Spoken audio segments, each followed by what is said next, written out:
galaxy far, far away had witnessed countless marvels across its ancient history, the rise and fall of civilizations, the endless dance between light and dark, the birth of stars and the death of worlds. But it had never seen anything quite like the streak of silver that tore through the fabric of hyperspace itself. Near the outer rim planet of Tatooine, reality fractured. A ripple of impossible energy cascaded through subspace, causing every starship within 3 systems to momentarily lose their Navy computers. Smugglers cursed, Imperial patrols scrambled, and something from beyond their universe crossed the threshold into a galaxy that had no name for what was coming. The object, a small, crystalline pod glowing with residual energies that no known civilization had ever harnessed, screamed through Tatooine's atmosphere, trailing fire and ionized particles. It struck the dune sea with the force of a turbo-laser barrage, sending a plume of superheated sand 300 meters into the air. The impact crater smoldered, glass forming where sand had fused under impossible heat. Inside the pod, Kal-El of Krypton stirred. His last memory was clear. Investigating a massive spatial anomaly detected near Earth's solar system, flying at speeds that bent space-time itself. And then, wrongness. A tunnel of collapsing dimensions, stars that weren't stars. And then impact. His eyes opened. The HUD in his Kryptonian suit, designed by his fortress of solitude to analyze any environment, flickered with warnings. Atmospheric composition, breathable but dry. Stellar radiation, dual star system, spectrographic analysis, abnormal. His cells weren't absorbing solar energy at their usual efficiency. Kal-El felt it immediately, a strange heaviness, as if Earth's gravity had doubled even though his suit's sensors said otherwise. He stood, emerging from the ruined pod into a landscape of endless dunes. Twin suns beat down from a pale sky. The heat would have killed a human instantly. For Superman, it felt merely uncomfortable, and that alone told him something was wrong. He should barely notice heat. He should be able to fly to those suns and bathe in their radiation. Instead, his powers felt muted. Present but struggling, like muscles trying to work through deep water. "Where am I?" he whispered. And his super hearing caught his own voice echoing across kilometers of desert. At least that still worked, though even it seemed diminished. In the distance, the sound of repulsor engines. 3 vehicles approached from the north, hovering above the sand on anti-gravity technology. Superman's eyes immediately recognized as more advanced than anything on Earth. The lead vehicle bore markings he didn't recognize, a symbol that looked like a starbird in flight. Superman's jaw tightened. Whoever these people were, wherever he was, he'd figure it out. He always did. But as he lifted off the ground to meet them, his flight slower, more labored than ever before, Kal-El couldn't shake the feeling that he'd crossed into something far stranger than a simple parallel Earth. Above, unseen by the Kryptonian, an Imperial probe droid adjusted its sensors. It had detected the impact. It had recorded the energy signature, power readings that exceeded anything in its databanks. And now it transmitted everything to the nearest Star Destroyer, where officers would soon scramble to investigate what they believed might be a rebel superweapon. The twin suns continued their eternal dance across Tatooine's sky, and the Force itself rippled with something it had never felt before. A presence that was neither light nor dark, neither living nor mechanical, but something altogether other. In the shadows of the galaxy, those sensitive to such disturbances would soon take notice.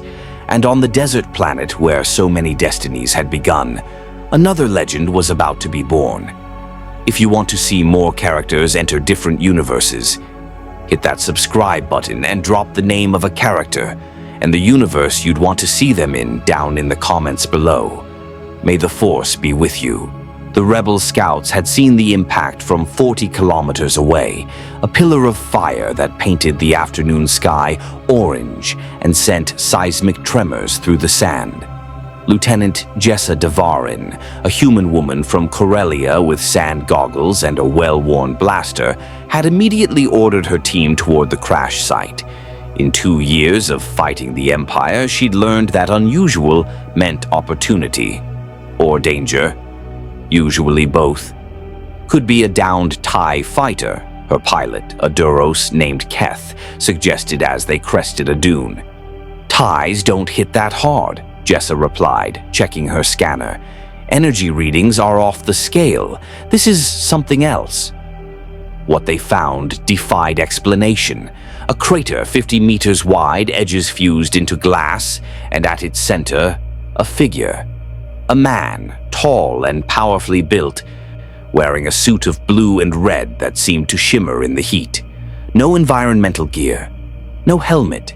He stood there as if the killing heat of Tatooine's twin suns was nothing more than a pleasant afternoon. The man turned toward them, and Jessa's hand instinctively moved to her blaster. His eyes were blue, intensely so, and there was something about his gaze that made her feel simultaneously safer and more terrified than she'd ever been. Then he lifted off the ground. Not with repulsors or jetpack thrust, he simply rose into the air as smoothly as if gravity had released its claim on him. "Banthay shit," Keth breathed. "Is he force-sensitive?" Superman, though they didn't know that name yet, flew toward them slowly, deliberately non-threatening despite the impossible nature of his approach. He landed 10 meters from their speeders, raising his hands in what he hoped was a universal gesture of peace. "I mean no harm," he said, his voice carrying clearly across the desert. "My name is Kal-El. I'm lost. Can you tell me where I am?" Jessa exchanged glances with her team. The man spoke basic, but his accent was like nothing she'd ever heard. And force-sensitive or not, she'd never seen anyone fly without assistance, not even in the stories about Jedi Masters from before the Purge. "You're on Tatooine," she said carefully, not lowering her hand from her blaster. "Outer Rim. Who are you? What kind of ship was that?" Superman's expression flickered with confusion. "Tatooine? I've never heard of it. What sector? What galaxy?" "What galaxy?" Keth laughed nervously. "There's only one galaxy, friend. Unless you've been flying through spice dreams." The confusion on the stranger's face seemed genuine, and Jessa felt her tactical assessment shifting. Not a threat, at least not intentionally, but definitely dangerous. And if the Empire detected him... "Look," she said, making a decision that would change more than she could possibly know. "We're part of the rebellion. We fight against the Galactic Empire. I don't know what you are or where you came from, but if you're standing here asking questions, the Empire will find you. And when they do..." A high-pitched whine cut through the air. Jessa's head snapped up to see a spherical droid descending from the sky, multiple sensor arrays focused directly on them. An Imperial probe droid. "Blast!" She raised her blaster and fired, but the probe's shields deflected the bolts easily.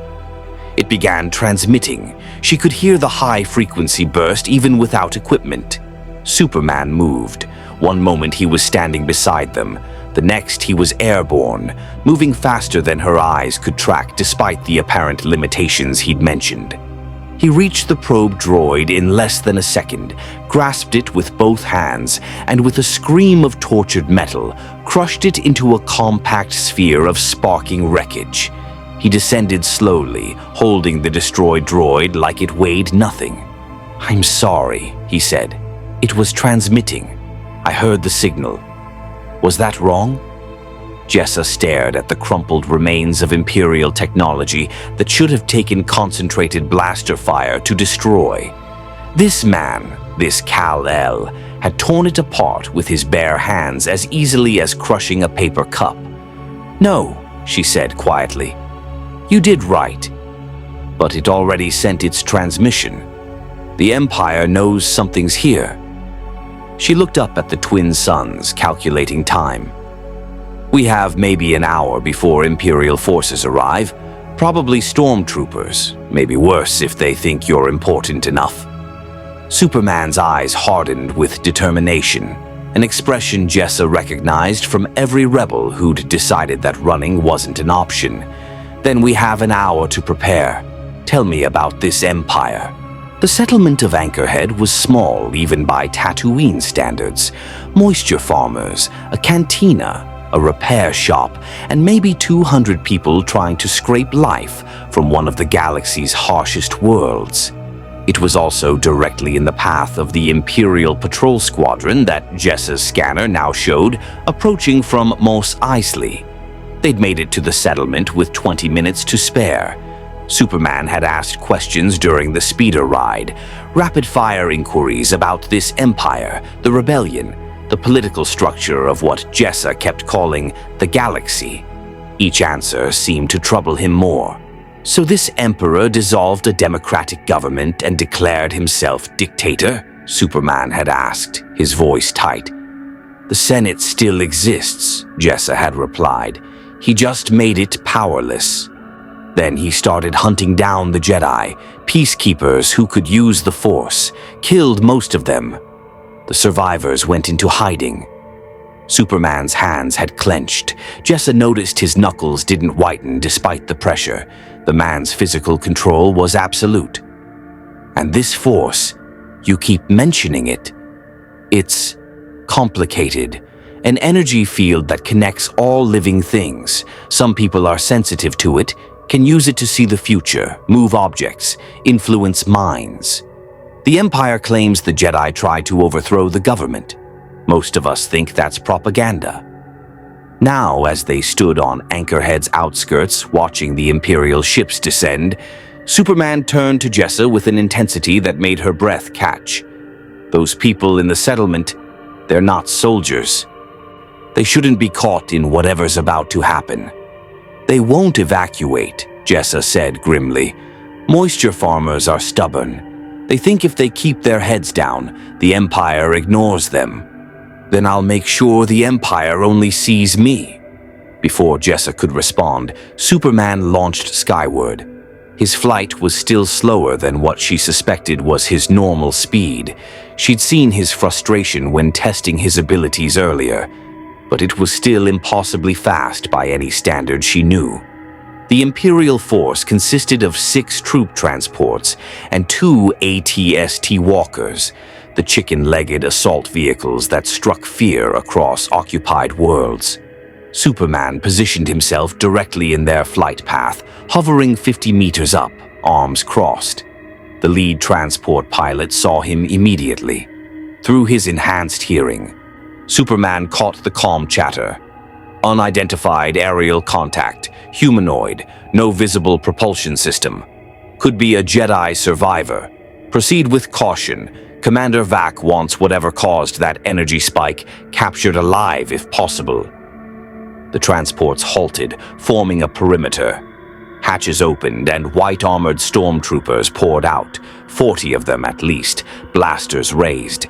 The AT-STs moved forward, their heavy cannons swiveling toward Superman.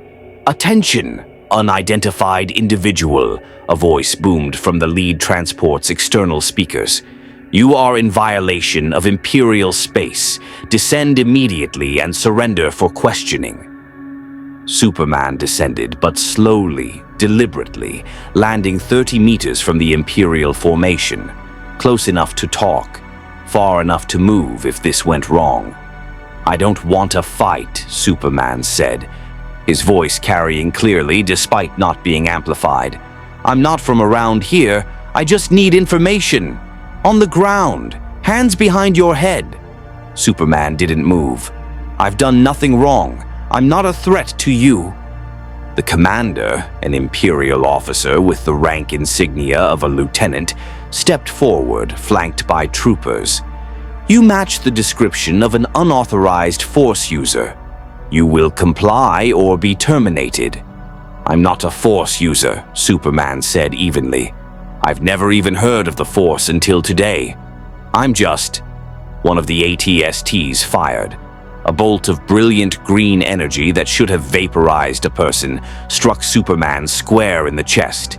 The impact kicked up dust and sent nearby stormtroopers stumbling from the shockwave.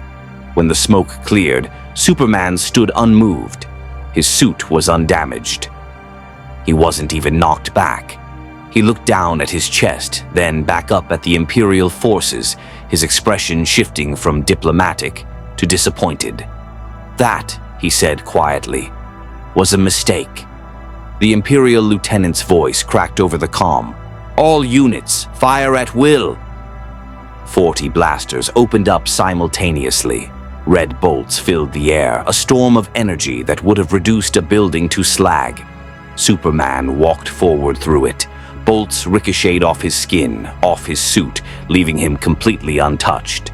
The ATSTs fired their main cannons again and again. Superman didn't even slow down. A stormtrooper panicked, pulled a thermal detonator from his belt, and threw it. The explosive detonated 3 meters from Superman with the force of a small bomb, enough to flip a speeder. The Kryptonian emerged from the fireball without a scratch, his cape settling around his shoulders as flames dissipated. "Stop!" Superman's voice carried across the battlefield with undeniable authority. "I don't want to hurt anyone." But the Imperials, trained to see anything unusual as a threat to be eliminated, only intensified their assault. Superman moved then, faster than their eyes could track even at his reduced speed. He appeared beside the first ATST, grasped its leg, and with a groan of metal, lifted the entire walker off the ground and set it on its side as gently as he could manage. The pilots inside screamed but were unharmed. Stormtroopers converged. Superman moved between them like wind through grass, grabbing blasters and crushing them to useless metal, knocking troopers unconscious with carefully measured strikes. Disarming and incapacitating without killing. His heat vision, red beams from his eyes, sliced through the second ATST's cannon barrels, rendering it harmless. In 90 seconds, the entire Imperial force was neutralized. Troopers lay unconscious or nursing broken weapons. The lieutenant stood alone, sidearm trembling in his hand.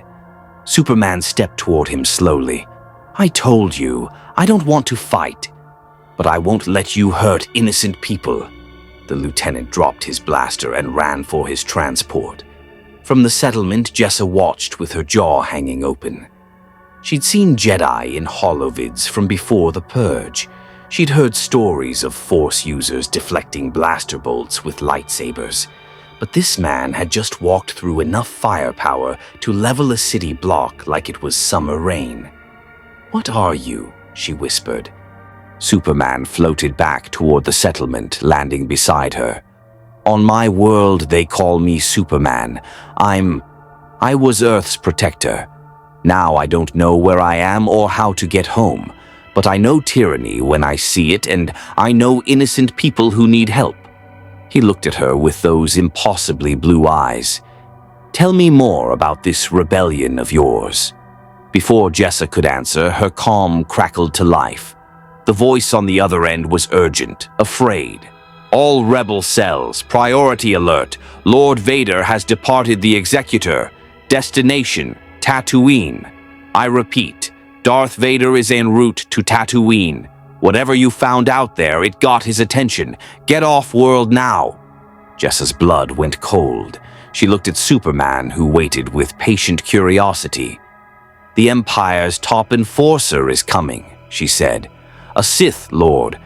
If you thought that was bad," she gestured at the disabled Imperial force. "Vader makes that look like a training exercise. He's killed entire rebel cells single-handedly. We need to leave. Now." Superman looked toward the sky, his enhanced vision perhaps already seeing the distant shape of an approaching Star Destroyer. "A Sith Lord," he repeated. "Someone who uses this dark side of the Force? The darkest. He serves the Emperor directly. "Then I'll talk to him," Superman interrupted calmly. "Maybe he'll be more reasonable than his soldiers." Jessa grabbed his arm, an instinctive gesture she immediately regretted when she felt the immovable solidity of his bicep. It was like grabbing a statue. "You don't understand. Vader doesn't talk. He kills. That's what he does." Superman's expression was kind but resolute. "Then I'll make sure he listens." The Star Destroyer Devastator hung above Tatooine like a dagger pointed at the planet's heart. From its ventral hangar, a Lambda-class shuttle descended through the atmosphere, flanked by TIE fighters that screamed across the pale sky. The civilians of Anchorhead had long since evacuated. Superman had insisted, helping Jessa organize the retreat with efficiency that spoke of long practice protecting the innocent. Now he stood alone in the desert, 50 meters from the settlement's edge, waiting. Jessa and her scouts watched from a rocky outcropping a kilometer distant, macro binocs trained on the scene. She'd argued for 30 minutes, trying to convince this Superman to retreat with them. He'd refused with polite firmness. "If this Vader is as dangerous as you say," he'd told her, "then running will just make him chase you. If he wants to meet whoever destroyed his patrol, I'll give him that meeting. On my terms." The shuttle landed in a cloud of sand and displaced air. Its boarding ramp descended with a hiss of hydraulics, and Darth Vader emerged. Superman had faced many threats on Earth: gods, aliens, metahumans whose power could crack continents.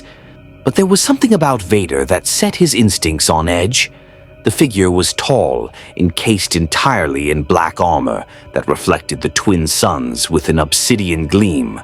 A flowing cape, a helmet that revealed nothing of the face beneath, and the sound, a rhythmic mechanical breathing that carried across the distance like the heartbeat of some vast machine. But it was more than the visual. Superman's senses, still adapting to this strange galaxy, detected something around Vader that he couldn't quite define. An energy, a presence, like standing near a powerful electromagnet, but feeling it in his mind rather than his body. It pressed against him, cold and searching. "You are the one," Vader's voice emerged from his mask, deep and resonant with mechanical amplification. It wasn't a question. "The source of the disturbance in the Force." "My name is Kal-El," Superman replied, not moving from his position. "I mean no harm to anyone in this galaxy. I was brought here against my will. I'm just trying to understand where I am."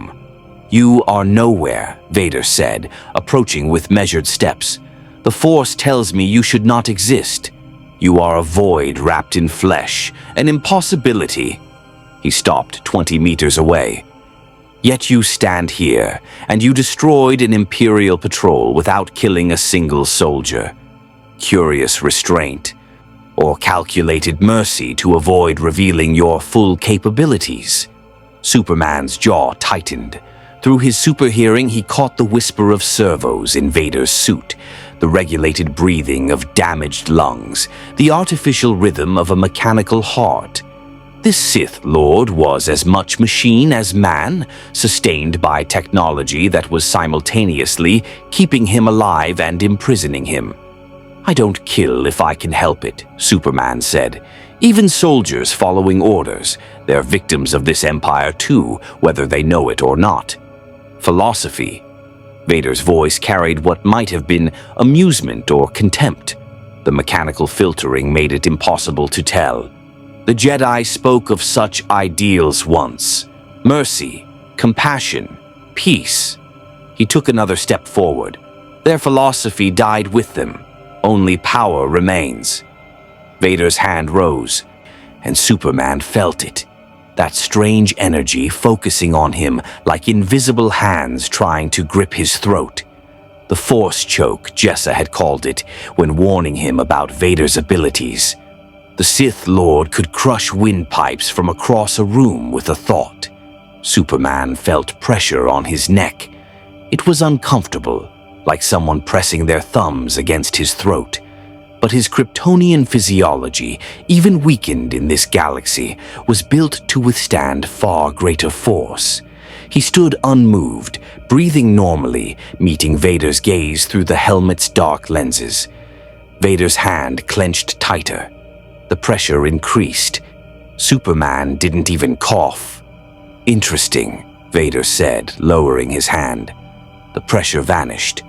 "You are not simply resistant to the Force. You are separate from it. As if you exist outside the natural order." His hand moved to the lightsaber at his belt. "The Emperor will want to study you. You will come with me. Willingly or in pieces I will reassemble later." "I'm not going anywhere with the Empire," Superman said firmly. "And I'm asking you, please, don't make this a fight. I've heard what you've done. I don't want to hurt you." The lightsaber ignited with a snap hiss that Superman's enhanced hearing caught as a complex sequence of electromagnetic field generation. The blade was pure crimson, humming with contained energy that his eyes analyzed as a plasma field somehow suspended in magnetic containment. Dangerous, potentially capable of harming even him. "You presume," Vader said, "that you could." He moved with speed that belied his mechanical nature, closing the distance in a blur and slashing at Superman's chest. The lightsaber struck and stopped. The blade pressed against Superman's suit but didn't cut through. Didn't even leave a scorch mark. The plasma couldn't penetrate the Kryptonian fabric, designed to be nearly as invulnerable as Superman himself. Vader pulled back, adjusted his stance, and struck again. A precise blow aimed at Superman's neck, where fabric met skin. Superman caught the blade in his bare hand. The plasma seared against his palm, hot enough to melt Durasteel, but his skin held. Pain registered, more than the blasters had caused, but manageable. "Please," Superman said, holding the blade steady. "Stop this." Vader's response was to pull the lightsaber free with enhanced strength and unleash a barrage of strikes, expert sword work honed through decades of combat. Each blow was aimed at joints, eyes, anywhere that might prove vulnerable. Superman blocked or dodged, moving at what seemed like half speed to keep from accidentally injuring his opponent with a mistimed counter. The Sith Lord stepped back, deactivated his lightsaber, and raised both hands. Lightning erupted from his fingertips, blue-white arcs of force energy that struck Superman like a high-voltage power line. The Kryptonian staggered. Electrical attacks had always been more effective against him than kinetic force, and this was something beyond electricity. It was energy that seemed to reach into his cells and burn. Superman gritted his teeth and walked forward through the lightning. Vader poured more power into the attack, the bolts intensifying until sand around them fused into glass. Superman kept walking. Pain etched on his face, but determination unwavering. He stopped an arm's length from Vader. "I don't know what I am to you," he said through the crackling energy. "But I know what you are to the people of this galaxy, a symbol of fear, of tyranny, and I've fought too many tyrants to accept another one." Vader cut off the lightning. For a long moment, the two stood facing each other, the Dark Lord of the Sith and the last son of Krypton. Through the Force, Vader sensed something he hadn't expected. This being, this impossible outsider, wasn't afraid, wasn't angry. He was disappointed. "You could have killed me," Vader said slowly, "several times during our exchange. You have the power. Why didn't you?" "Because I don't kill," Superman replied simply. "Not if there's another way. And I see enough of the man beneath the machine to know there might still be one." Something flickered in the Force. Vader's surprise quickly suppressed. "You know nothing of what I am." "I know you're in pain," Superman said quietly. "I can hear your heart, your lungs. You're a prisoner in that suit. And I'm guessing the Emperor is the one who put you in it." Vader's lightsaber ignited again, held at guard position. But he didn't attack. Through his helmet, his breathing was labored, not from exertion, but from something that might have been emotion. "You are a fool," Vader finally said. "The Empire will not stop hunting you. The Emperor will send fleets, armies. He will turn entire systems to ash to capture or kill you. You cannot fight the might of the Empire alone." "I don't intend to," Superman replied. "I intend to help the people who are already fighting. And maybe," he looked directly at Vader's mask, "help the people trapped by it too. Even the ones who think they're beyond help." Vader deactivated his lightsaber. "You will die in this galaxy, Kal-El. Your power, however vast, is nothing against the dark side of the Force, against the Emperor." "Maybe," Superman said, "but I'll die standing up for what's right. That's something worth dying for." The Sith Lord turned, walking back toward his shuttle. At the ramp, he paused. "The Emperor is aware of you now. He has foreseen possibilities, contingencies. You have made a dangerous enemy this day." "I've made enemies before," Superman replied. "I'm still here." Vader boarded the shuttle without another word. The ramp sealed, the vessel lifted off, and within minutes, the Star Destroyer was receding into orbit. Jessa and her scouts rushed down from their observation point, finding Superman standing alone in the desert, watching the sky. "That was insane," Jessa breathed. "You fought Darth Vader to a standstill. Nobody does that. Nobody survives Vader." "He didn't really want to kill me," Superman said thoughtfully. "He was testing me, learning. And I think, just for a moment, I reminded him of something he'd forgotten." "What?" "Hope." Superman turned to her, and despite everything, the strange galaxy, his diminished powers, the enemy he'd just made, he smiled. "Now tell me more about this rebellion, because I think I just made my choice about which side I'm on." The rebel base on Yavin 4 was hidden deep in the Jungle Moon's ancient ruins, carved from temples built by a long-dead civilization. Superman stood in the briefing room, surrounded by 20 rebel officers and pilots who stared at him with expressions ranging from awe to suspicion. Holographic displays showed Imperial fleet movements, supply routes, and classified intelligence gathered at enormous cost in lives. General John Dodonna, a veteran of the Clone Wars with silver hair and sharp eyes, studied Superman from across the tactical display. "Let me make sure I understand correctly, Lieutenant Davarin. This man single-handedly disabled an Imperial patrol, survived direct combat with Lord Vader, and flew here from Tatooine without a ship." "Yes, sir," Jessa confirmed.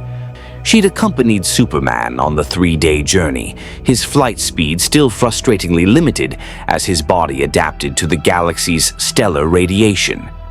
They'd stopped at 4 different systems along the way, each with different sun types, and she'd watched his powers fluctuate.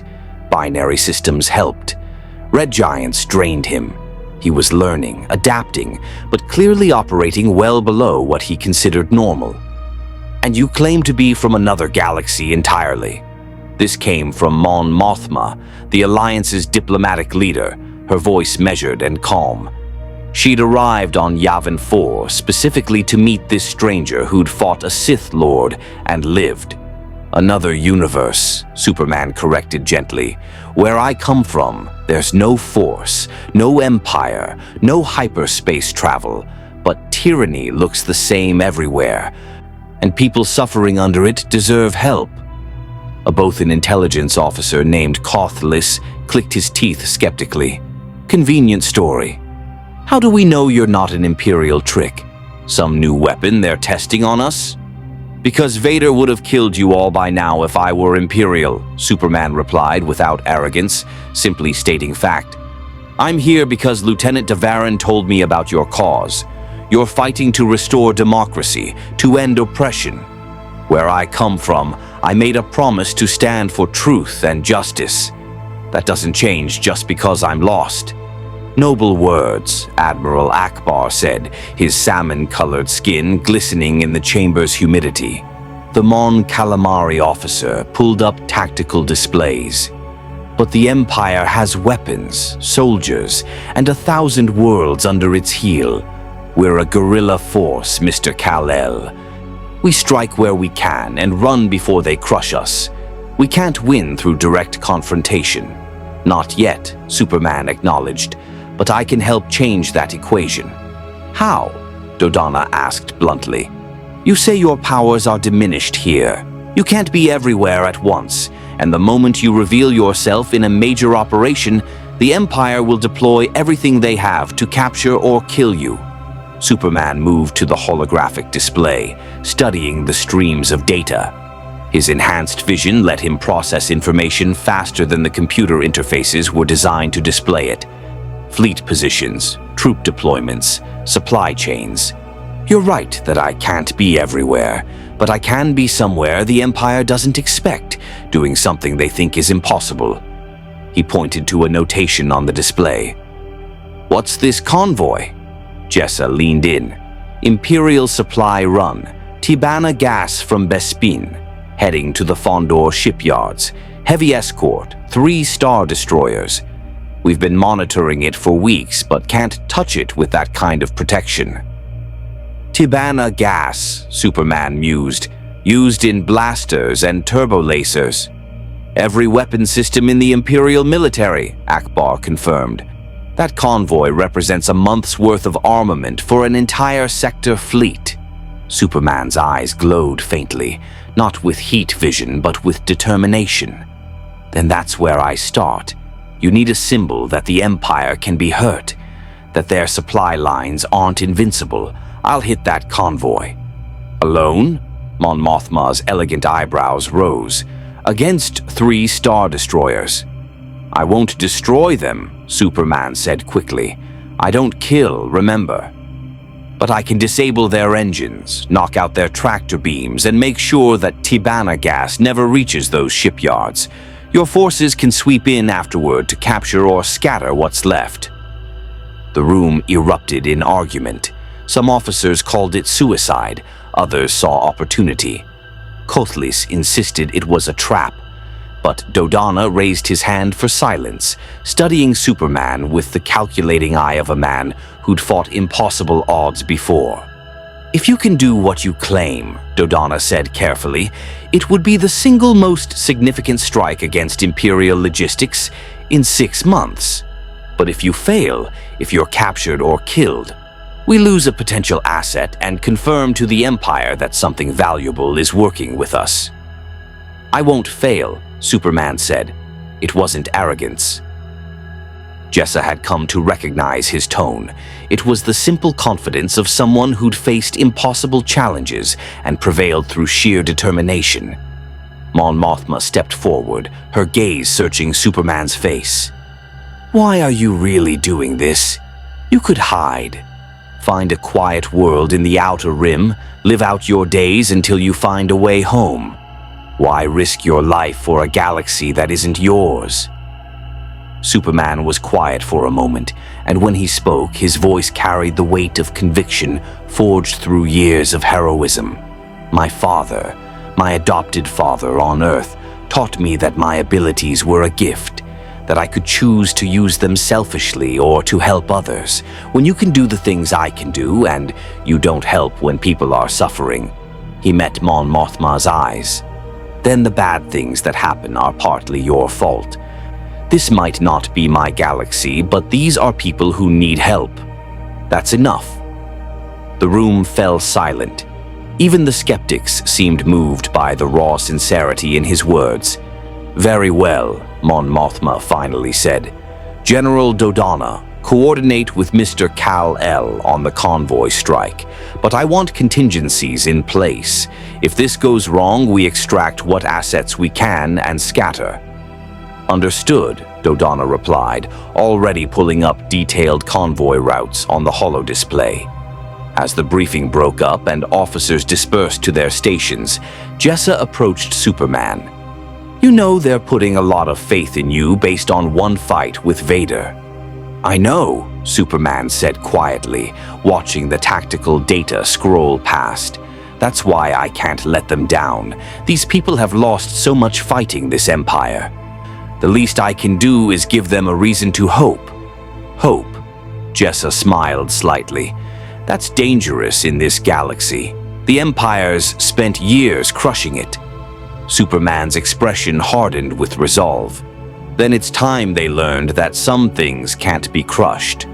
He turned to her, and despite the alien technology surrounding them, despite being stranded in a universe not his own, his eyes held that unshakable determination that had defined him on Earth. "Where I come from, I was a symbol, a reminder that good could triumph, that someone was watching out for people. Maybe I can be that here too." "A symbol," Jessa repeated thoughtfully.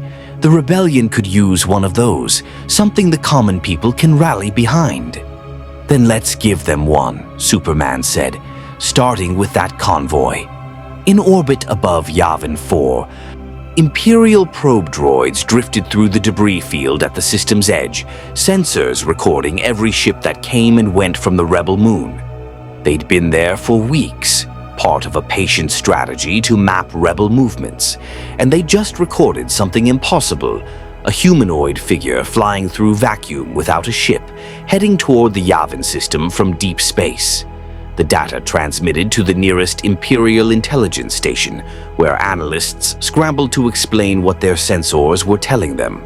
Within hours, it would reach Coruscant, and in the Emperor's throne room, Darth Sidious would smile beneath his hood, pleased that his quarry had revealed himself so quickly. The game, as far as the Emperor was concerned, was progressing exactly as he had foreseen. The convoy traveled through the Anoat sector, a region of space known for asteroid fields and old mining colonies. 3 Imperial-class Star Destroyers formed a protective triangle around 40 cargo haulers, each ship laden with compressed Tibanna gas in containment cylinders. The formation moved through hyperspace like a gray wall of military might. Superman hung in the void 3 light-years ahead of their projected exit point, having positioned himself using coordinates provided by Rebel intelligence. Vacuum didn't bother him. Kryptonians could survive in space indefinitely, though he found himself breathing shallowly, conserving energy in ways he'd never needed to on Earth. The cold of deep space pressed against him, not dangerous but uncomfortable in a way it shouldn't be. The nearest star was a yellow dwarf, smaller than Earth's sun but close enough in spectral type to help. He'd spent 2 hours absorbing its radiation, feeling his cells drink in the energy. Not full power. He was maybe at 80% now, but enough for what came next. The telltale distortion of ships exiting hyperspace rippled through space-time. Superman's enhanced vision watched reality tear and reform as the Imperial convoy materialized exactly where Rebel intelligence had predicted. The Star Destroyers emerged first, their wedge-shaped hulls bristling with turbo-laser batteries and shield generators. Behind them, the cargo haulers appeared in precise formation. Superman had studied the schematics during the flight from Yavin 4. Star Destroyers were 1,600 meters long, carried 72 TIE fighters each, and had enough firepower to reduce a planetary surface to glass. Their shields could withstand sustained capital ship bombardment. Crew complement 37,000 personnel per ship. He'd asked Jessa to emphasize that number 3 times. 37,000 people who were following orders, who probably had families, who'd been told they were bringing peace to the galaxy. He wouldn't kill them, but he would make sure they remembered this. Superman accelerated, his flight leaving no contrail in vacuum, no energy signature until he was close enough for their sensors to detect.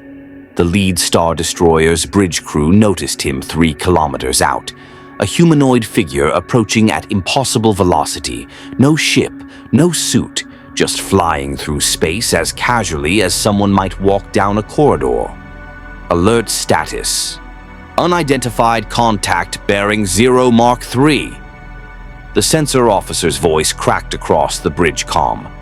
Captain Kendrick, a career officer with 20 years in the Imperial Navy, stared at the holographic display showing the contact. Life form? In vacuum? Yes, sir. It's matching the description from the Tatooine incident. The Force user who engaged Lord Vader. Kendrick's blood went cold. He'd read the classified report every senior Imperial officer had. A being of unknown origin who'd disabled a full patrol and survived direct combat with Vader himself. Intelligence had flagged it as Priority Alpha, capture or kill on sight, maximum force authorized. All ships, battle stations, deploy TIE fighters, focus all forward batteries on that target. 60 TIE fighters screamed out of the 3 destroyers' hangars, their distinctive twin-ion engines howling silent war cries in vacuum. They swarmed towards Superman in a coordinated attack pattern, pilots communicating through tight beam transmissions.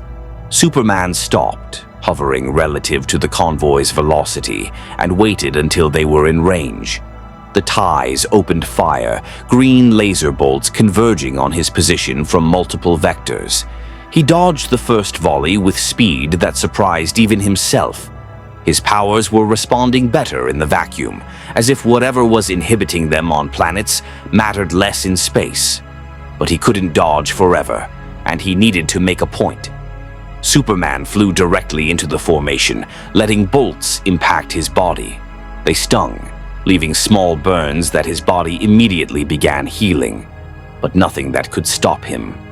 He reached the nearest TIE fighter and grabbed it carefully, hand on the ball-shaped cockpit, and tossed it gently back toward the Star Destroyers. The pilot would be dizzy but unharmed. He repeated the process with methodical precision, catching TIE fighters and throwing them back toward the capital ships like a child skipping stones, each one delivered with enough care not to kill the pilots, but enough force to disable the fighters. Within 3 minutes, the entire TIE screen was scattered, pilots reporting their fighters disabled and requesting pickup. The Star Destroyers opened fire. Turbo lasers lit up space with green fury, each bolt carrying enough energy to vaporize a small building. Superman wove between them, his flight pattern unpredictable, closing the distance to the lead destroyer with relentless determination. Captain Kendrick watched in horror as the impossible figure approached his ship. Concentrate all forward fire. Ion cannons, now! Blue ion bolts joined the turbo laser barrage, weapons designed to disable electronics rather than destroy. They struck Superman and did nothing. He didn't even slow down. Superman reached the Star Destroyer's hull and landed on its upper surface, magnetic boots he didn't need, touching down on the armored plating. Through the metal, his X-ray vision showed him the ship's interior, command decks, crew quarters, engineering spaces filled with thousands of people. He wouldn't hurt them, but he would hurt their ship. He placed both hands on the hull and pushed down, channeling his strength into the superstructure. Metal groaned. Alarms shrieked throughout the ship as structural sensors detected impossible stress. Superman pushed harder, and the Star Destroyer's nose began to tilt downward, its artificial gravity and inertial compensators struggling to adjust. Inside, crew members grabbed consoles and bulkheads as the deck tilted 15 degrees. Kendrick shouted orders, trying to compensate with maneuvering thrusters, but Superman was stronger than the ship's engines. He pushed until the destroyer was listing at a 45-degree angle. Then he released and flew toward the engine section. The massive ion drives glowed blue-white, each one producing thrust, measured in megatons. Superman approached the starboard engine bank and used his heat vision, ruby-red beams that cut through the armored cowling like a plasma torch. He was precise, careful, targeting only the external housings and power conduits. The engines sputtered, flickered, and died. He repeated the process on the other engines, moving faster now as the other two Star Destroyers adjusted their positions to bring more weapons to bear. Within 10 minutes, the lead destroyer was dead in space, engines offline, listing badly, crew alive but completely disabled. Superman had already moved to the second destroyer. This captain was smarter or more desperate. Evacuate the cargo haulers. All hands, abandon those ships. Get to the escort vessels. Superman saw the transport crews scrambling for escape pods and shuttles, fleeing the Tibana gas haulers. Good. He didn't want anyone nearby for what came next. He flew to the nearest hauler, a massive cylindrical ship carrying enough compressed Tibana to arm a battle group, and examined its structure with X-ray vision. The containment cylinders were heavily reinforced, designed to survive ship destruction. Superman grabbed the hauler's bow and began to pull, accelerating away from the convoy. The ship's mass fought him, but his Kryptonian strength overcame inertia, dragging the hauler out of formation. He released it with a calculated trajectory, aimed at deep space, no planets or stations in its path, velocity high enough that it would take the Empire months to recover it. Then he repeated the process with the next hauler and the next, methodically stealing the convoy's cargo and throwing each ship into different vectors across the sector. The Star Destroyers fired continuously, but Superman was too fast, too unpredictable. He disabled the second destroyer's engines, then the third, leaving all three capital ships drifting helplessly while he finished dispersing the cargo haulers. The entire operation took 40 minutes. When he was done, the Imperial convoy was scattered across the Anoat sector. 3 disabled Star Destroyers, 40 cargo haulers thrown to the far corners of space, and not a single fatality. Every crew member was alive, rescued by escape pods, or waiting for pickup from disabled ships. Superman floated before the lead destroyer's bridge, close enough that Captain Kendrick could see him through the viewport. The Kryptonian's expression wasn't triumphant or mocking.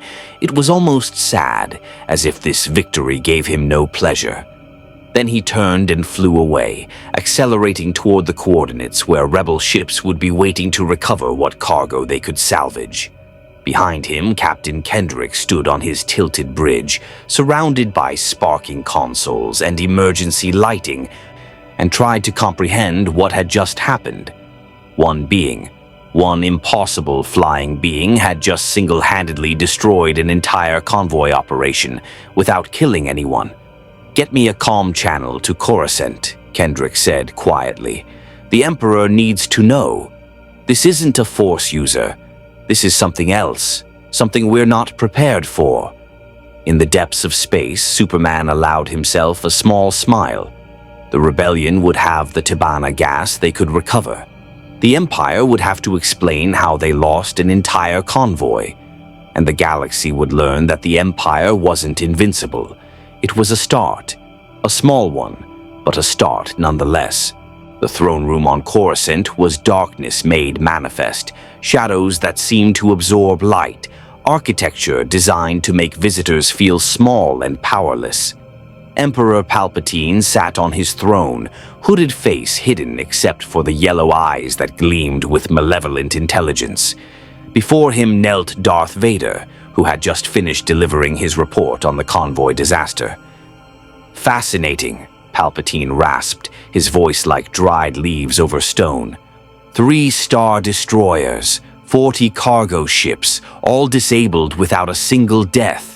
This Kal-El shows remarkable restraint, or remarkable weakness. "He is powerful, Master," Vader said. "Unlike any Force user I have encountered, the Force itself seems unable to touch him directly.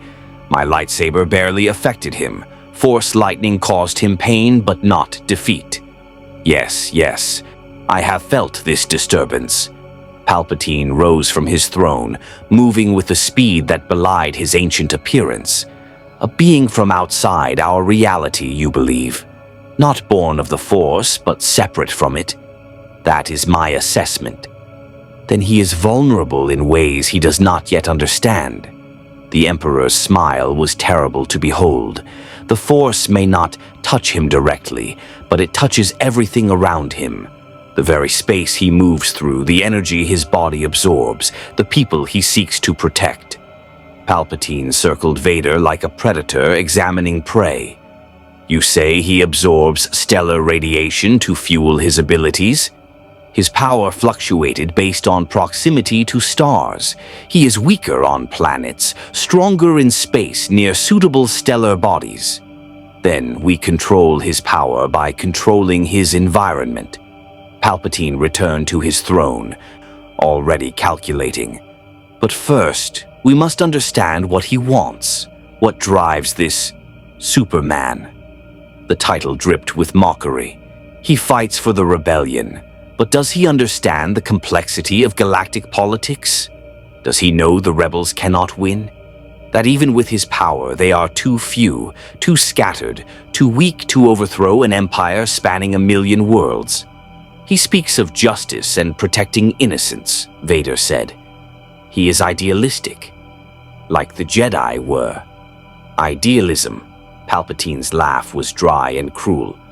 The galaxy's most exploitable weakness. Very well. If this Superman wants to be a hero, we shall give him a stage worthy of his abilities, and we shall teach him that in this galaxy, idealism leads only to suffering. The Emperor pressed a control on his throne. A holographic display materialized, showing a star system in the outer rim, Lentrev 4, a water world with 3 billion inhabitants, primarily aquatic species living in floating cities. Lentrev 4 has been problematic. Their government harbors rebel sympathizers. They refuse to meet imperial quotas. They spread seditious propaganda. Vader understood immediately. You intend to make an example. I intend to present our Superman with a choice. Palpatine's eyes gleamed. I will give the order to destroy Lentrev 4 with the Death Star. Public announcement, empire-wide broadcast. 3 days until execution unless the planet surrenders all rebel agents and increases production by 300%. Demands I know they cannot possibly meet. Superman will attempt to intervene. Precisely, and when he does, we will be ready. I am sending you with the full Inquisitorius. 12 star destroyers, and specialized equipment to create an artificial red giant orbit, a massive stellar energizer that mimics the radiation signature most detrimental to our guest's abilities. We will weaken him, capture him, and bring him before me. Then I will demonstrate what true power means in this galaxy. Vader bowed. As you wish, my master. And Lord Vader? Palpatine's voice dropped to a whisper that somehow carried across the vast chamber. If he proves impossible to capture, the Death Star's super laser will serve 2 purposes. We will destroy the planet and him simultaneously. Let his final act be witnessing his failure to save 3 billion lives. On Yavin 4, the rebel command center erupted in chaos. Mon Mothma stood before the holographic transmission from the Empire, broadcast across every system with access to the holonet. Palpatine's announcement was clear, calculated to spread terror. The system of Lentrev 4 has harbored traitors and defied Imperial law. In 3 standard days, the Death Star will arrive and render judgment unless our demands are met. Let this serve as a reminder. The Empire's patience has limits. Superman stood among the rebel leaders, his fists clenched so tight his knuckles should have whitened. 3 billion people. He's going to murder 3 billion people to draw me out. It's a trap, Dodonna said grimly. The Emperor knows you'll respond. He'll have every weapon at his disposal waiting. I don't care, Superman said flatly. I'm not letting 3 billion people die to save myself. It's not about saving yourself. Mon Mothma's voice rose with unusual passion. If we lose you, the hope you've given the rebellion dies too. The convoy raid inspired 14 systems to increase their support for us. Your existence proves the Empire can be hurt. If Palpatine captures or kills you, then I die saving people, Superman interrupted. That's the job. That's what I do. Jessa stepped forward from where she'd been monitoring communications. There's more. Our intelligence network reports massive Imperial fleet movements toward Lentrev 4. Vader's leading it personally. They're bringing something called a stellar modifier, some kind of artificial star technology they've been developing in secret. Superman's enhanced hearing caught the fear in her voice. What does it do? We don't know exactly, but our scientists think it's designed to emit specific radiation wavelengths.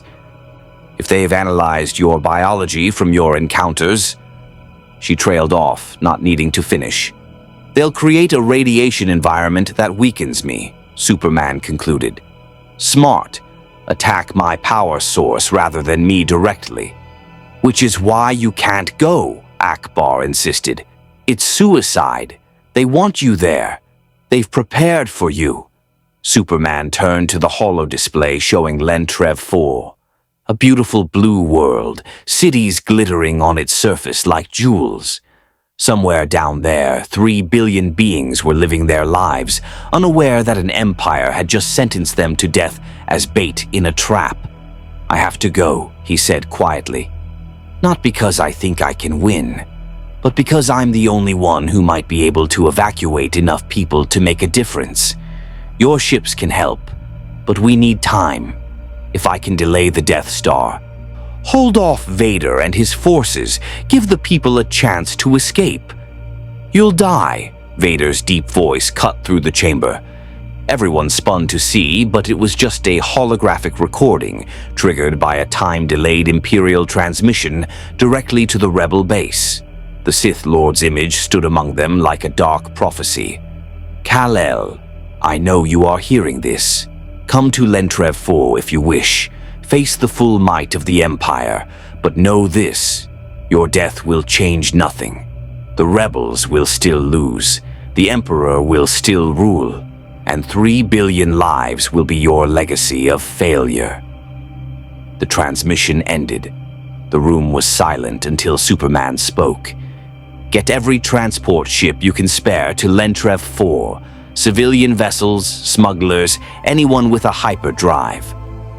We're evacuating as many people as possible before the Death Star arrives. That's impossible, Dodonna said. 3 billion people in 3 days. We'd need 10,000 ships working around the clock. Then we save who we can, Superman said firmly. Every life matters. Every person we pull off that planet is a victory the Emperor doesn't get. He looked at each leader in turn. I know it's a trap. I know I might not come back, but I made a choice when I joined your cause. I stand for something, and that something doesn't change just because the odds got worse. Mon Mothma studied him for a long moment, then nodded slowly. Very well. We'll coordinate the evacuation. But Superman, she used the name deliberately for the first time, promise me something. If there's a choice between saving yourself and staying to the end, choose survival. The galaxy needs you for more than one battle. Superman couldn't make that promise, so he said nothing. Instead, he turned to Jessa. I'll need someone to coordinate with your fleet once I'm there. Someone who knows Imperial tactics and can direct the evacuation while I deal with Vader. I'm coming with you, Jessa said immediately. It's too dangerous. It's too dangerous for you to go alone without tactical support, she countered. I fought the Empire for 2 years. I know how they think. And someone needs to make sure you don't try to save everyone and get yourself killed in the process. Superman smiled slightly despite the grim situation. You're braver than you think. I learned it from watching you, Jessa replied.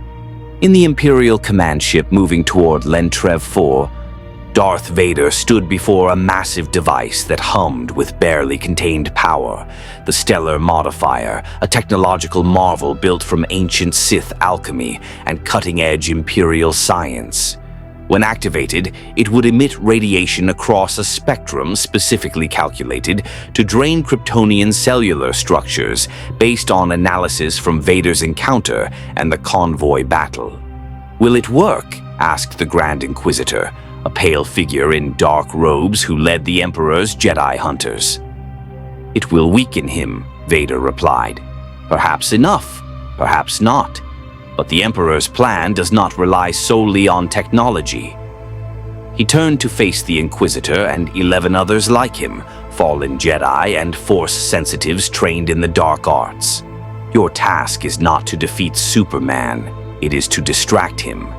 Keep him engaged while the Death Star charges its weapon. He will try to save the civilians. Use that. Make him choose between protecting them and stopping us." "And if he proves too powerful?" one Inquisitor asked nervously. "Then you die," Vader said simply. "As do we all, if necessary. The Emperor has foreseen many outcomes. In most, we succeed. In a few, we fail. In all of them, Superman learns that this galaxy breaks even the strongest heroes." The fleet emerged from hyperspace, 3 systems from Lentrev 4, where they would wait for the Death Star to arrive and the trap to be set. Vader stood at the viewport, watching the distant stars, and for just a moment, a brief flash before he crushed it ruthlessly, he wondered if this Superman might succeed where Anakin Skywalker had failed.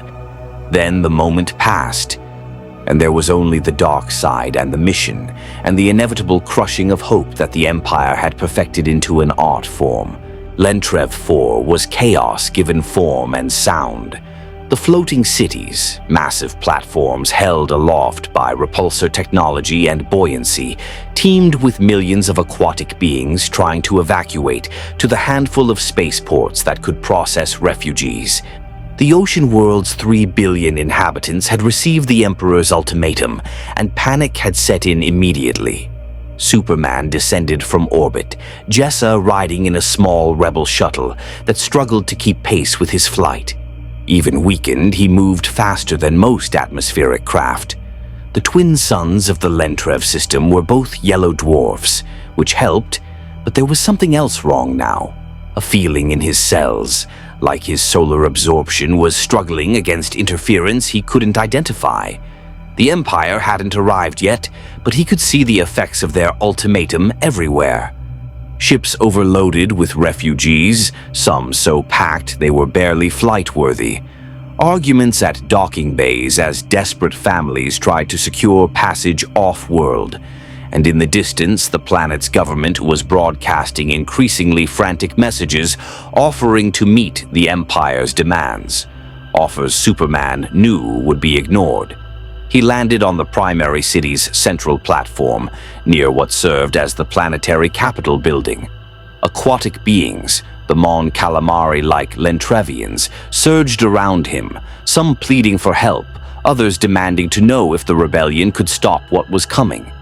Jessa's shuttle set down nearby, and she emerged looking overwhelmed by the sheer scale of the crisis. "Our fleet will be here in 6 hours," she told Superman through her comlink. "Maybe 30 ships total." "That's not nearly enough." "Then we prioritize," Superman said, his enhanced hearing already tracking the sounds of overcrowded ships struggling to launch. "Children first, then families, then whoever else we can fit. I'll use my speed to ferry people to ships in orbit if I have to.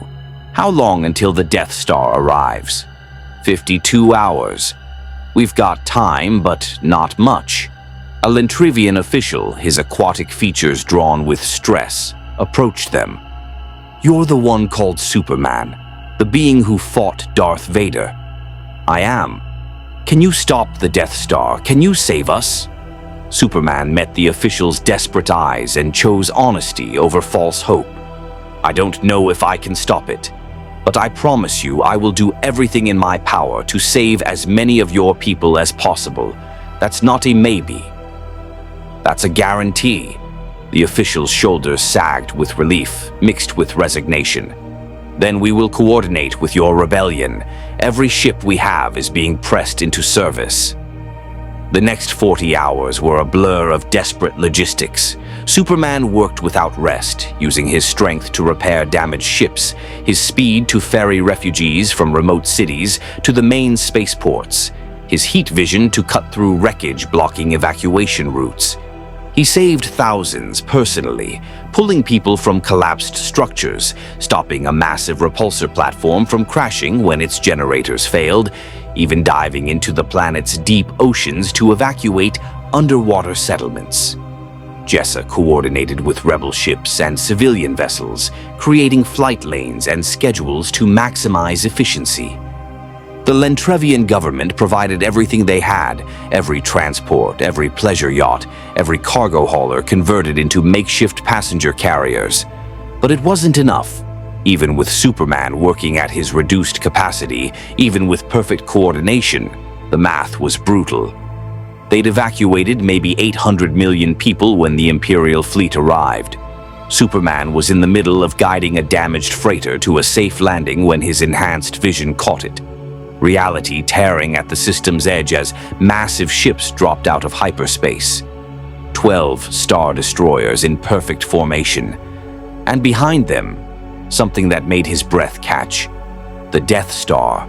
It was a moon given malevolent purpose, a sphere of gray metal bristling with weapons and shield generators.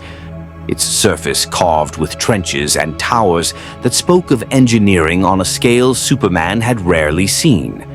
And set into its northern hemisphere, a massive concave dish that could only be one thing, the super laser capable of destroying planets. "They're early," Jessa's voice cracked over the comm. "They're not waiting the full 3 days." Superman's jaw clenched. "How many people are still on the planet?" "Over 2 billion. We haven't even made a dent." The Imperial fleet moved into high orbit with practiced precision. Then something new emerged from the lead Star Destroyer, a massive device, spherical and pulsing with sickly red light. The Stellar Modifier. As it activated, Superman felt his powers immediately begin to drain. The artificial radiation washed over the system, and his cells reacted as if someone had thrown a filter over the sun itself. He stumbled mid-flight, caught himself, but felt his strength dropping rapidly. From 80% capacity to 70, 60, 55, and still falling. The red radiation was poison to his Kryptonian physiology, the exact opposite of what he needed. A holographic projection materialized over the Capitol platform, Emperor Palpatine, his hooded face visible to millions across the planet and broadcast across the holonet. "The time for mercy has passed. Lentrev 4 has failed to meet our demands.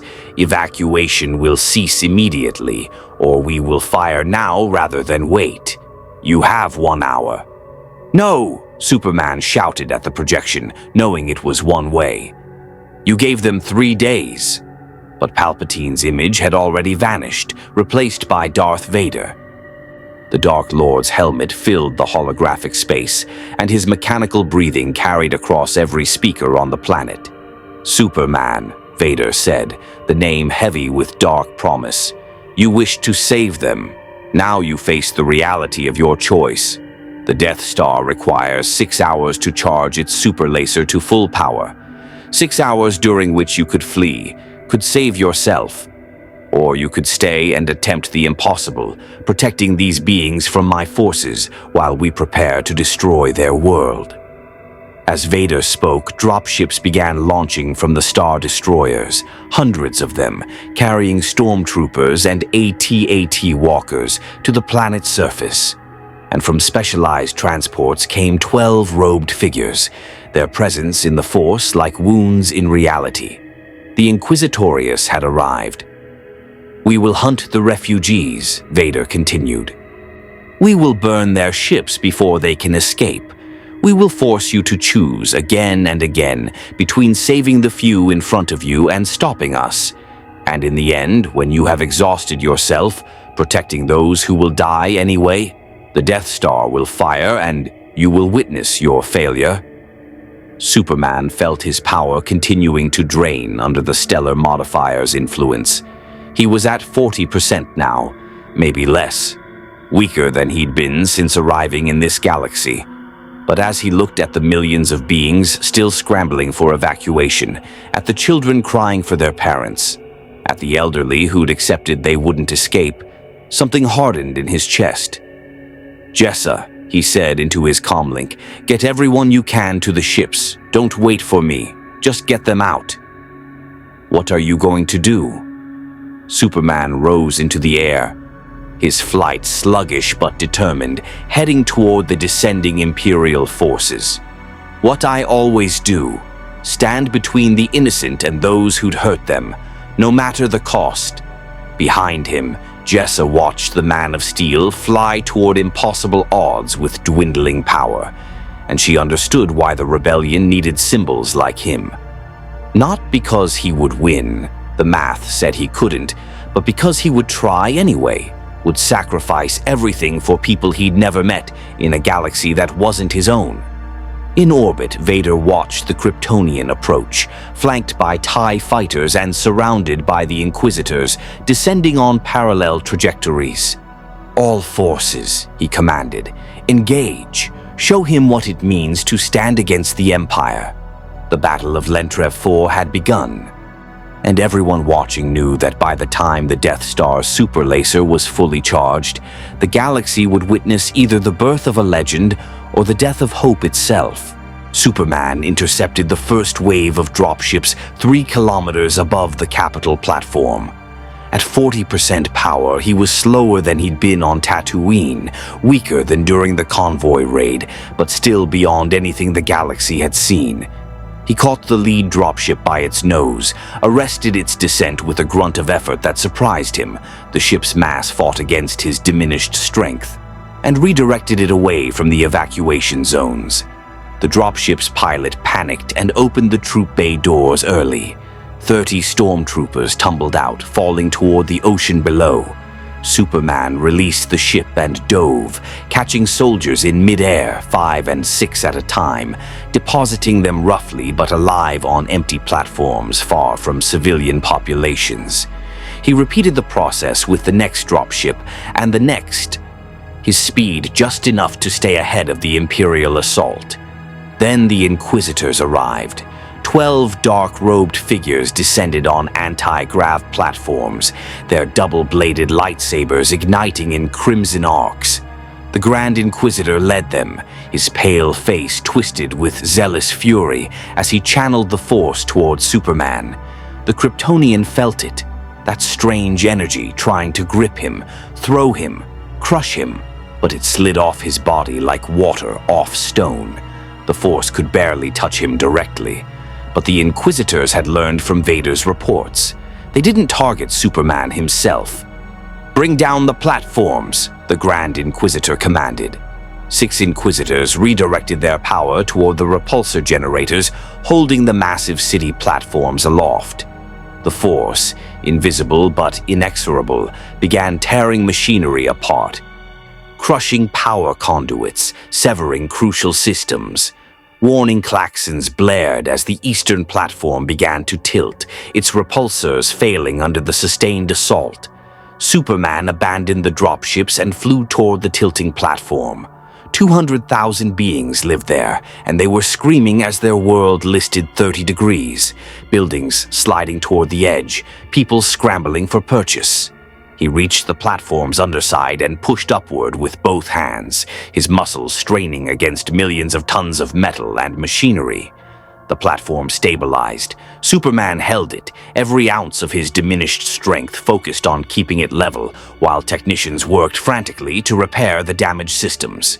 Sweat beaded on his forehead, something that rarely happened, a sign of how much the stellar modifier was draining him. "Now!" The Grand Inquisitor's voice cut through the chaos. The remaining 6 Inquisitors attacked Superman directly, their lightsabers spinning in deadly arcs. The blades struck his back, his shoulders, his neck, and while they couldn't kill him, the plasma burned. Pain lanced through Superman's body, real pain, the kind he usually only felt from the most powerful attacks. The red radiation had made him vulnerable in ways he'd never been on Earth. He couldn't let go of the platform. If he did, it would crash into the ocean and kill thousands, but he couldn't defend himself while holding it up. The Inquisitors recognized his dilemma and pressed their advantage, their blades carving burning wounds across his indestructible skin. "Target the support struts," one Inquisitor shouted, pointing to the massive pillars connecting the platform to its repulsor array. Superman's enhanced hearing caught it a split second before they acted. He released the platform with one hand, grabbed the nearest Inquisitor with speed born of desperation, and threw him into two others. The collision sent all three spinning away, their concentration broken. With his free hand, he unleashed his heat vision, the ruby beams cutting through the air to melt the lead Inquisitor's lightsaber hilt before the man could strike the struts. "Enough!" Darth Vader's voice boomed across the battlefield. The Dark Lord descended on his own platform, cape billowing, presence in the Force like a black hole that pulled at reality itself. "You cannot save them all, Superman. Every moment you waste here is another moment the Death Star charges. 4 hours remain." Superman finally heard the repulsor technicians shouting that repairs were complete. He released the platform and it stabilized on its own power. He rose to face Vader, his body marked with lightsaber burns that were healing slower than they should. His breath labored in a way that spoke of genuine exhaustion. "I don't have to save them all," Superman said, his voice carrying across the distance. "I just have to save enough that your Emperor's victory tastes like ash." Vader ignited his lightsaber. "Then let us see how many you can save while fighting me." The Sith Lord attacked with brutal efficiency, his blade work enhanced by decades of experience and the Force's predictive abilities. Superman dodged and blocked, catching the blade when he could, taking hits when he couldn't. Each strike burned. Each impact drove him back incrementally. The stellar modifier's radiation was still draining him, 35% power now, maybe less. Below them, the evacuation continued. Jessa had organized a desperate chain, rebel ships landing, loading refugees in minutes instead of hours, launching again while the next wave descended. They were moving people faster than seemed possible, but Superman's enhanced vision could count the ships, calculate the capacity, do the terrible math. They'd save maybe 1 billion at this rate, still 1 billion short. Vader pressed his advantage, driving Superman back toward the Capitol platform, where the highest concentration of civilians remained. "You are weakening," the Sith Lord observed, his blade scoring another burning line across Superman's ribs. "Soon you will not be able to stand, let alone fight. Then I will capture you, and the Emperor will break you, show you that your ideals mean nothing in the face of true power." Superman caught Vader's next strike, held the blade inches from his face despite the pain, and looked into the dark lenses of that expressionless mask. "You're wrong about one thing," he said through gritted teeth. "Ideals aren't about winning. They're about trying, about standing up even when you know you might lose. That's what makes them ideals instead of strategies." He pushed Vader back with a burst of strength that surprised them both, then flew straight up, drawing the Sith Lord and his Inquisitors away from the civilian populations. They pursued, exactly as he'd hoped, and for the next 2 hours Superman led them on a chase across the planet's upper atmosphere, fighting, retreating, protecting evacuation ships from TIE fighter squadrons, stopping orbital bombardments from the Star Destroyers, all while his power slowly drained away. He was at 25% when he heard Jessa's voice over the comlink. "Superman, we've got 1.3 billion evacuated. The fleet can't take any more. We're overloaded. We have to jump to hyperspace now or risk structural failures." "How long until the Death Star fires?" he asked, dodging another of Vader's strikes. 90 minutes. 1.3 billion saved, 1.7 billion still on the planet, and 90 minutes to make an impossible choice. Superman looked down at Lentrev 4, at the floating cities still packed with millions, at the Lentrevian families holding each other as they watched their doom descend from orbit. The Death Star's super laser dish was glowing now, building charge, preparing to demonstrate the Empire's ultimate power. "Get them out of here," Superman told Jessa. "All of you, jump to hyperspace." "What about you?" "I'm going to do something probably very stupid," he replied, and there was something in his voice, a desperate determination that Jessa had come to recognize. "But if there's even a chance I can disable that station before it fires, I have to try." "Superman, you're barely flying. You can't—" "I can try," he interrupted gently. "That's all anyone can ever do. Try." He cut the comm link before she could argue, turned to face Vader and the Inquisitors one last time, and smiled. Actually smiled despite everything. "You wanted to see how far idealism would take me?" Superman said to the Dark Lord. "Let me show you." Then he flew straight up, not away from the battle, but toward it, aimed directly at the Death Star hanging in orbit like a mechanical moon of judgment. Vader watched him go, and for a moment, the Sith Lord felt something he hadn't experienced in years, uncertainty about the outcome. In the Death Star's command center, Grand Moff Tarkin received the report of Superman's approach with cold satisfaction.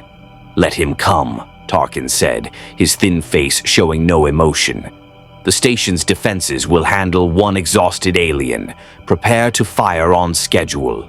Superman flew through the orbital defense grid, TIE fighters swarming around him like angry insects.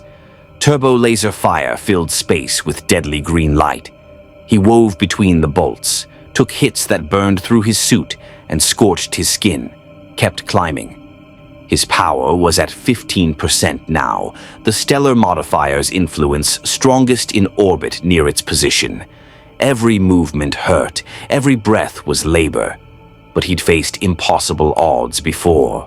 He'd stood alone against gods and monsters and armies, and he'd learned long ago that sometimes being a hero meant choosing to fight, even when winning was impossible, because the alternative, giving up, walking away, was worse than death.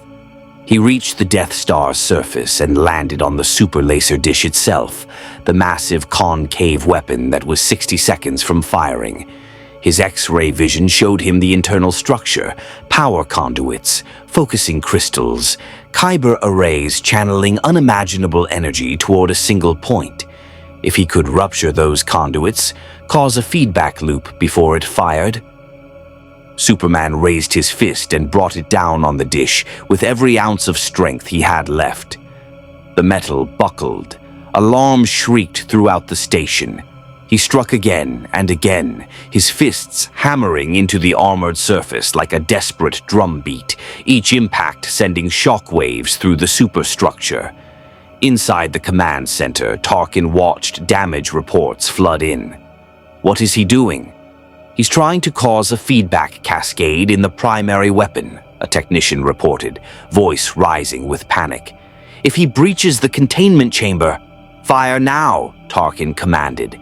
Emergency discharge. The Death Star fired with Superman still on its surface. The super laser's beam was green destruction made manifest, 8 tributary beams converging into a single lance of energy capable of shattering a planet's core. Superman was standing directly in the weapon's housing when it discharged, and the blast caught him point blank. For a single eternal second, he existed at the center of power measured in octillions of joules, energy sufficient to crack a world, focus through Kyber crystals, and aimed at Lentrev 4 below. The heat was beyond anything he'd experienced, beyond nuclear fire, beyond stellar cores, beyond reason itself. His Kryptonian cells, already weakened by the stellar modifier's red radiation, screamed as they struggled to absorb energy so far beyond their capacity. The beam was supposed to last 3 seconds. It lasted half that before Superman's interference caused exactly what the technician had feared, a catastrophic feedback cascade. The super laser's focusing array shattered. Energy backwashed through the primary conduits, overloading systems never designed to handle such stress. Explosions rippled through the Death Star's northern hemisphere as power relays blew out in chain reactions, and Superman, caught in the epicenter of the explosion, was thrown from the station's surface like a bullet fired from reality itself. He tumbled through space, barely conscious, his suit burned away in places, his skin blackened and cracked, his powers drained to maybe 5%. But through the pain and the disorientation, his enhanced hearing caught something. The beam had missed. The Death Star's shot, disrupted by the feedback cascade and Superman's sabotage, had carved through empty space 3,000 kilometers off target. Lentrev 4 was intact. Below, on the planet's surface, the remaining billion-plus inhabitants looked up at the sky where the green beam had sliced through space and passed them by. Silence fell across entire cities as beings who'd accepted death realized they were still alive. Then the cheering began, millions of voices rising in disbelief, relief, joy. In orbit, Grand Moff Tarkin stared at his damage displays with mounting horror. How long to restore primary weapon function? Minimum 2 weeks, sir, the chief engineer reported, his face pale. The focusing array is completely destroyed. The Kyber alignment is ruined. We'd need a full repair dock to... Get me Emperor Palpatine, Tarkin said quietly, his career flashing before his eyes. Vader stood on his platform above Lentrev 4, watching Superman's tumbling form arc through space, and felt something unexpected: respect. The alien had thrown himself at the Empire's ultimate weapon with minimal power, had sabotaged it at point-blank range, and had saved a world in the process. It was suicidal, foolish, everything the Sith had been taught to despise about Jedi idealism. And yet it had worked. All forces, Vader commanded. Pursue and capture Superman. He is weakened. This is our opportunity. But before the Imperial ships could move, reality tore at a dozen points around Lentrev 4. Rebel vessels, not just the 30 that had been there, but hundreds, emerged from hyperspace in a coordinated jump. Every ship the rebellion could spare, every ally they'd called in. Every smuggler and privateer who'd heard the call. They'd left just enough time to spread word across the holonet of what Superman was attempting, and those with courage or conscience had answered. Mon Mothma's voice broadcast across all frequencies. This is the Alliance to restore the Republic. We are here to complete the evacuation of Lentrev 4 under the protection of the Galactic Concordat for humanitarian intervention. Any Imperial forces that fire on evacuation vessels will be engaged. It was a bluff. The Rebel fleet couldn't actually win a sustained battle against 12 Star Destroyers. But it was a bluff backed by hundreds of witnesses and holonet broadcasts. The Empire could destroy the Rebel fleet, but doing so while attacking an evacuation effort after the Death Star had already failed would make martyrs of them all. Vader calculated the political cost and made the decision Palpatine would have wanted. Hold position, let them complete their evacuation, but I want every ship tracked, every trajectory recorded. We will find their bases. And Superman? The Grand Inquisitor asked. Vader watched the Kryptonian's tumbling form begin to stabilize as he regained consciousness, his flight path correcting toward Lentrev 4, despite his obvious injuries. He is going to the planet. Let him. He has earned his victory, however temporary. But inform the Emperor. Superman can be hurt. He can be drained. And we now know his limitations. Superman barely made it back to the capital platform before his flight gave out entirely. He crashed into the surface, leaving a crater, his body barely able to move. The burns across his skin were healing, but slowly, so slowly. His cells were starved for proper solar radiation, poisoned by the red wavelengths, and exhausted beyond anything he'd experienced. But he was alive, and so were the people of Lentrev IV. Jessa reached him first, having refused to evacuate with the first wave. She knelt beside his burned and battered form, tears streaming down her face. "You insane, suicidal, magnificent idiot," she said, half laughing, half crying. "You actually did it." "How many?" Superman rasped, his voice damaged from the heat he'd endured. "How many did we save?" "All of them," Jessa said, and her smile was radiant. "The rebel reinforcements are evacuating everyone, all 3 billion. It'll take days, but the Empire's backing down. You gave us the time we needed."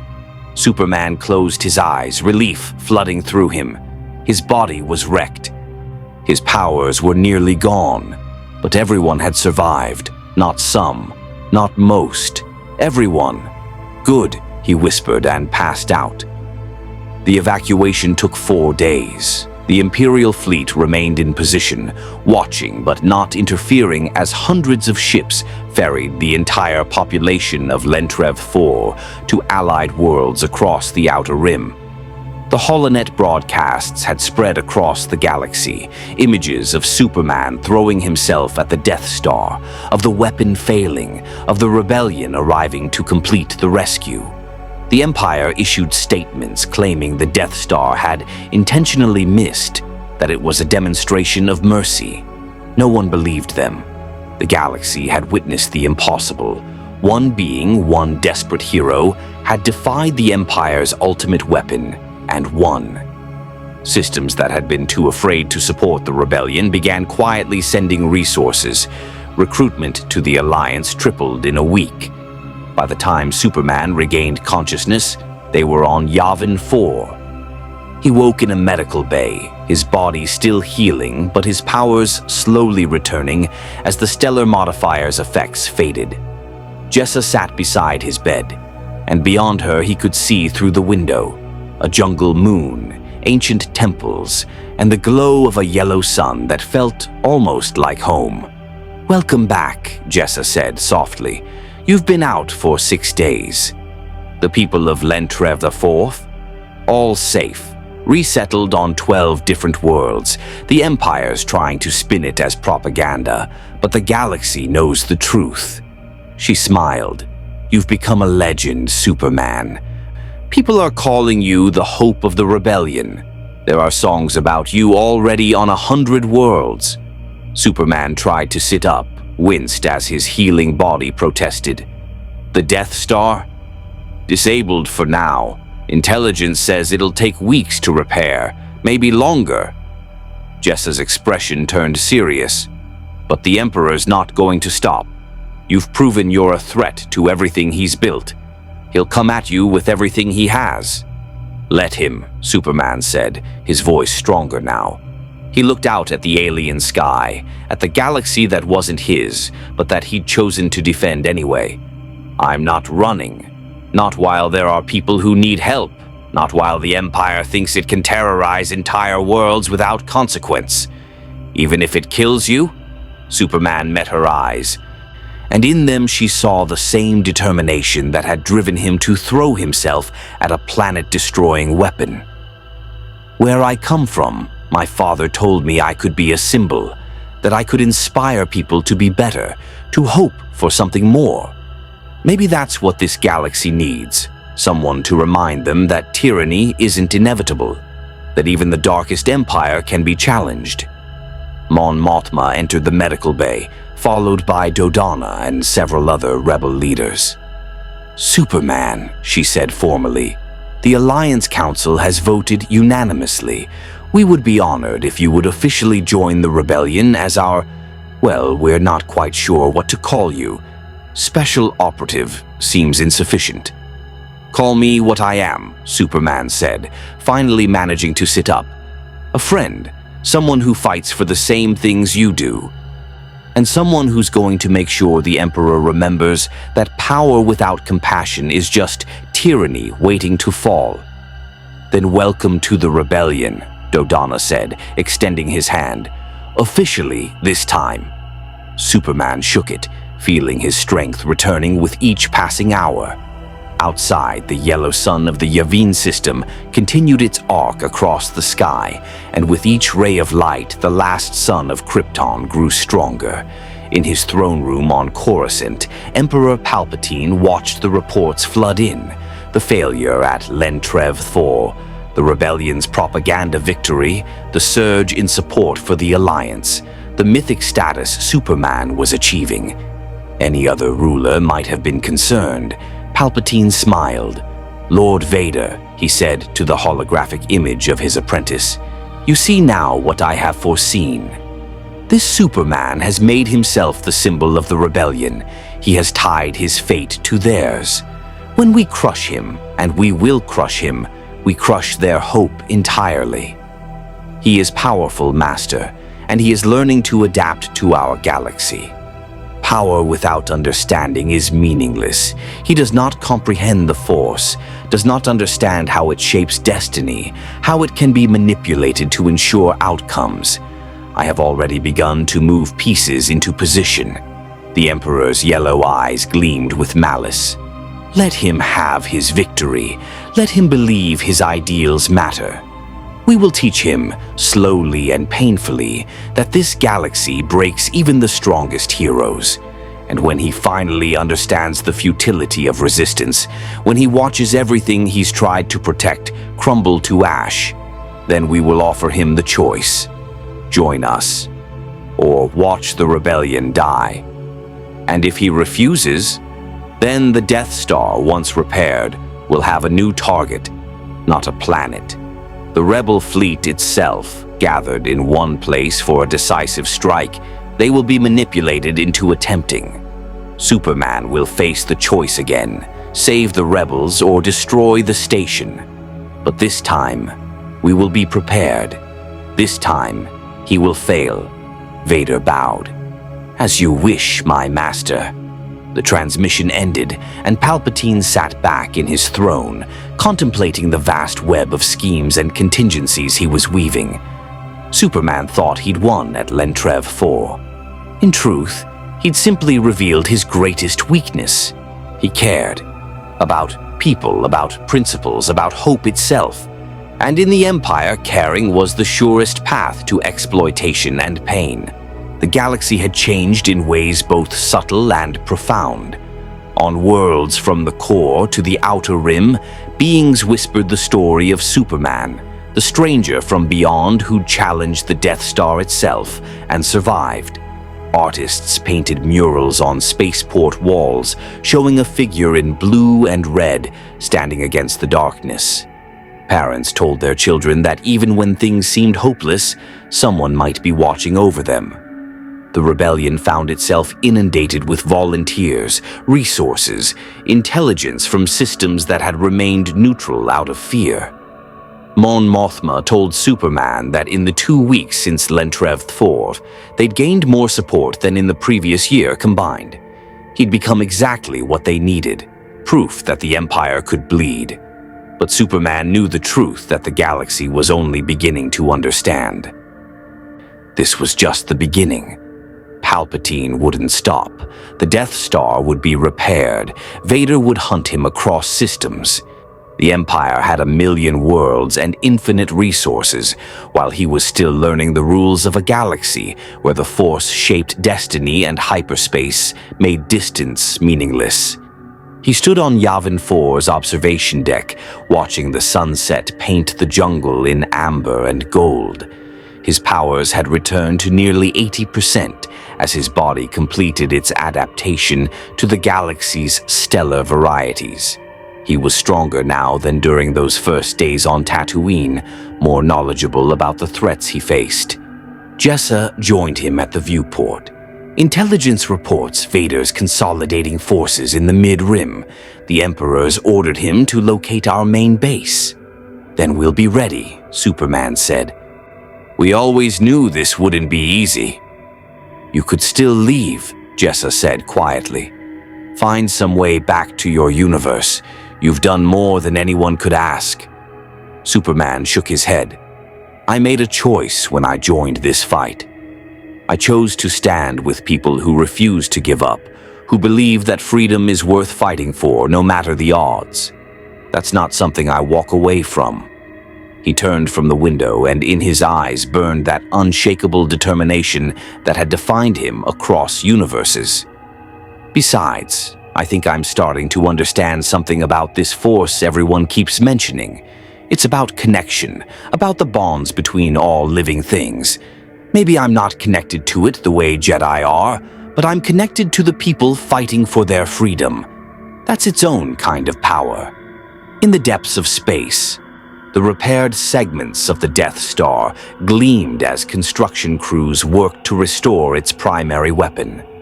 Across 1,000 worlds, Imperial forces mobilized for operations whose purpose remained classified even to senior officers. And in the unknown regions, ancient threats stirred, drawn by the disturbance Superman's arrival had created in the cosmic balance. The last son of Krypton had found a new galaxy to protect, new people to inspire, new battles to fight. His journey was far from over. The Empire's full might was yet to be unleashed. Vader had learned from their encounters and would adapt. And somewhere Palpatine was weaving schemes within schemes, plans that accounted for Superman's power and sought to turn his greatest strength, his compassion, into the weapon that would destroy him. But for now, as the sun set on Yavin 4 and the Rebel Alliance prepared for the battles ahead, there was hope. Real, tangible hope that had a name and a symbol. A stranger from another reality who'd chosen to stand and fight when he could have run, who'd thrown himself at impossible odds because saving people mattered more than safety. The galaxy, far, far away, had never seen anything quite like Superman, and it would never be quite the same again. The Empire had taught entire systems that resistance was futile, that hope was a weakness to be crushed. Superman was teaching them something different, that one person willing to stand could inspire billions, that power without compassion was hollow, and that sometimes the greatest weapon against tyranny wasn't military might. It was the simple, stubborn refusal to stop fighting for what's right. May the Force be with you. More stories await.